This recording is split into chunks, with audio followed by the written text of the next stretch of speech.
हसन साहब, अब कुछ बात करेंगे मीनार पाकिस्तान पर होने वाले अफसोसनाक वाक़े की। देखिए, जैसे कि तसलसल के साथ ऐसे वाक़यात में इजाफा हो रहा है और हम इखलाकी पस्ती की तरफ रवा दवाएं। कब होगा ये मामला ठीक? नहीं, सवाल ही नहीं पैदा होता। ये तो ऐसे ठीक हो ही नहीं सकता। इसका देखो, बहुत सारे, मुझे कितनी देर हो गई है ये लिखते हुए मरियम, कि पाकिस्तान का मसला इक़्तिसादियात का नहीं, पाकिस्तान का मसला बर्बाद शुदा अखलाकियात का है। 3-4 साल हो गए हैं, मैं रिपीट कर रहा हूँ। अब कुछ लोगों ने इसको फॉलो करना शुरू किया है, कॉलमों में इसका जिक्र आने लगा है अखलाकियात में। ये तो लफ्ज़ बोलता ही कोई नहीं था। और एक बात याद रखना, इक़्तिसादियात की बर्बादी के पीछे भी अखलाकियात ही होती है। हार्ड वर्क होता है, मेहनत होती है, दयानत होती है। अगर इस मुल्क को लूटाना होता तो मैं आपको एक बात बताऊं, मुझे 100% यकीन है, इस मुल्क को लूटना बंद कर दो, ये मुल्क वायबल है। तो भले कोई चले ना चले, भूखा कोई नहीं सोएगा। हमारी इक़्तिसादियात भी बर्बाद इसलिए है, लोएस्ट लेवल से लेके हाईएस्ट लेवल तक रिश्वत, हराम, सब कुछ चलता है। आप भी जानते हो, मैं भी जानता हूं। है क्या? अखलाकियात है। और ये ना रातों रात बर्बाद होती है, ना रातों रात आबाद होती है। मैंने पिछले दिनों लिखा है, मैंने पिछले दिनों एक सर्वे पढ़ा था कि दुनिया में मुट्ठी भर यहूदी हैं, पूरी दुनिया को डिक्टेट करा रहे हैं, डोमिनेट कर रहे हैं। बिल्कुल।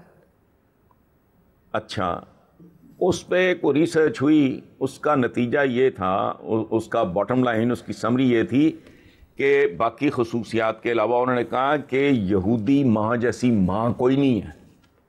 कमाल की बात है, इतनी फोकस्ड होती है, इतनी आला तरबियत करती है। अब यहाँ तो हमारे यहाँ क्या है, औरत के बारे में क्या कहते हैं? पाँव की जूती।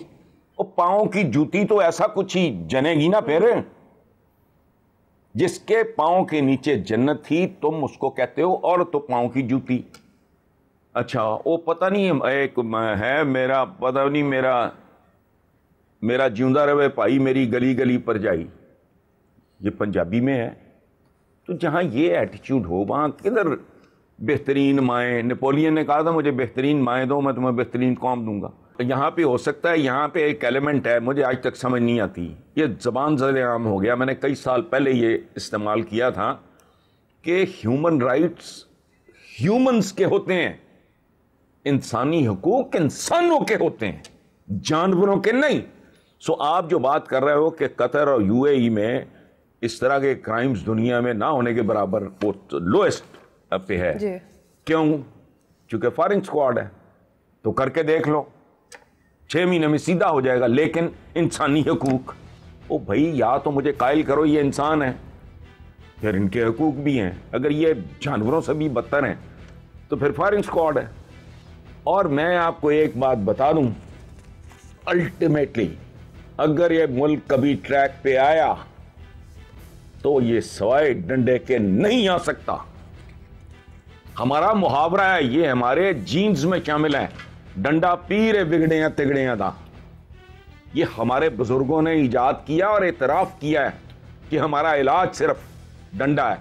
ये नहीं होना तकरीरें, लेक्चर, भाषण, ये प्रोग्राम वगैरह जो हम करते कुरते हैं, इनसे कोई फर्क नहीं पड़ेगा। ठीक है, यानी कि तकरीरें और करने से कुछ नहीं होगा, सिर्फ डंडा ही इलाज है इस कौम का। ठीक है साहब, हमारे प्रोग्राम का वक्त यहाँ पर ख़त्म हो गया है। अपने व्यूअर्स से इजाज़त चाहेंगे। अपना बहुत ख्याल रखिएगा। अल्लाह हाफिज़।